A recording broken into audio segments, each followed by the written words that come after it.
Orúkọ mi ni Engineer Saeed Alagbe.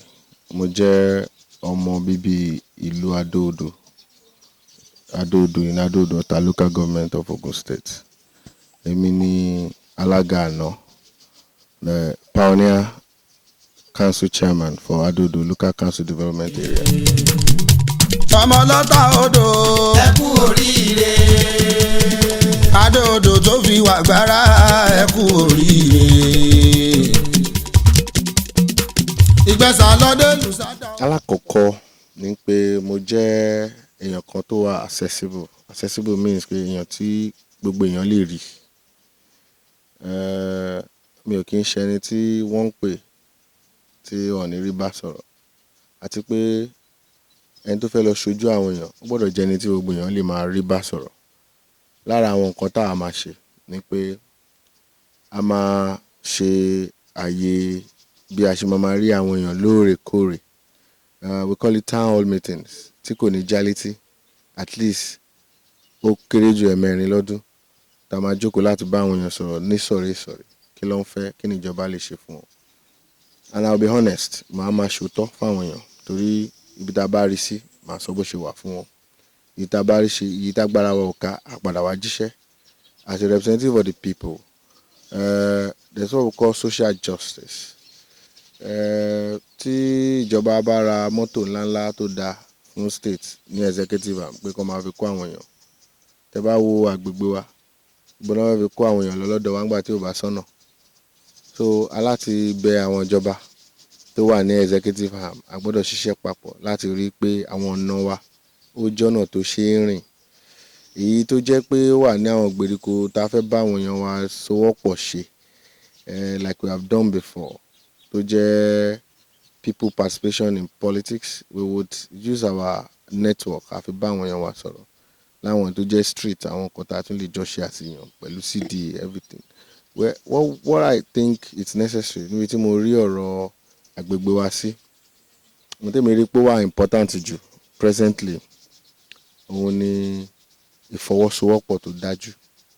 Àwọn ọmọ tá a bá kọ́ wọ́n máa padà gbé ilé tá a bá kọ́ wọ́n máa gbé ta lọ́la ni o. A máa ṣe oríṣiríṣi program tó máa fi encourage àwọn èèyàn wa káwọn ọmọ wọn lè lọ síléèwé, kán lè rẹ́kọ̀ọ́. Àwọn tó ti lẹ́kọ̀ọ́ láàrin wọn ká lè fún wọn ní empowerment, people kán lè lọ, kán lè fi ìwé tọ́ka, kán lè fi ṣiṣẹ́.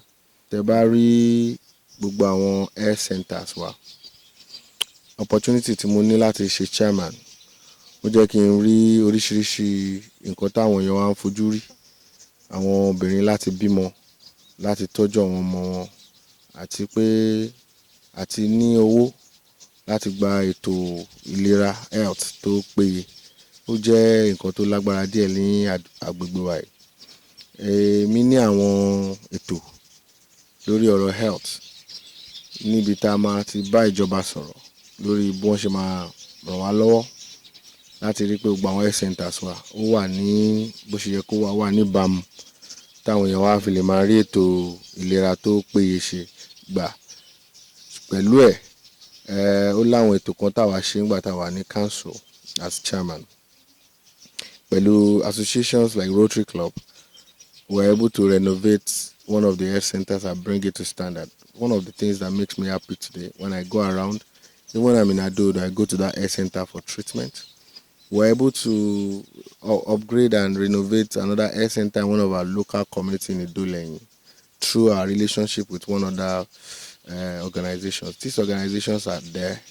We only need to cry out, get them to come and help us. Government might not be able to do everything at the same time, but we can simultaneously look for other sources and other collaborations that will help us.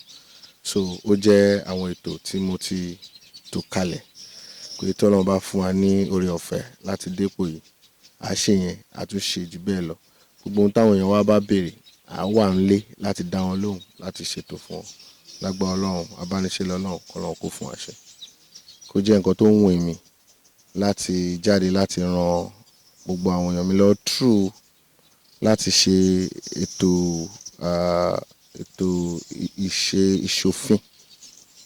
ìṣòfin àti pé láti bá àwọn tó wà ní executive arm of government sọ̀rọ̀ wọ́n lè fún wa ní nǹkan tó jẹ́ ẹ̀tọ́ wa àtẹ̀tọ́ àwọn èèyàn mi ní Ado-Ogbesa state constituency. Yes, because ọ̀rọ̀ ọjọ́ ọ̀la wa ló ń sọ. Tá a bá dẹ̀ bá wọn síbẹ̀ a lè bá wọn dá sí. Kó má sí pé mi ò dìbò bá kú dìbò kò sí nǹkan tó fẹ́ count níbẹ̀. Please, ibi tá à ń lọ Nàìjíríà sìn ìbò wa máa count lágbára Ọlọ́run. Ẹ jẹ́ kí gbogbo wa jáde ká dìbò fẹ́ni tó tọ́, ká dìbò fẹ́ni tẹ́ mọ̀ pé ọjọ́ ọ̀la wa á lò dáadáa. AmokazTv àwọn ló ń wí.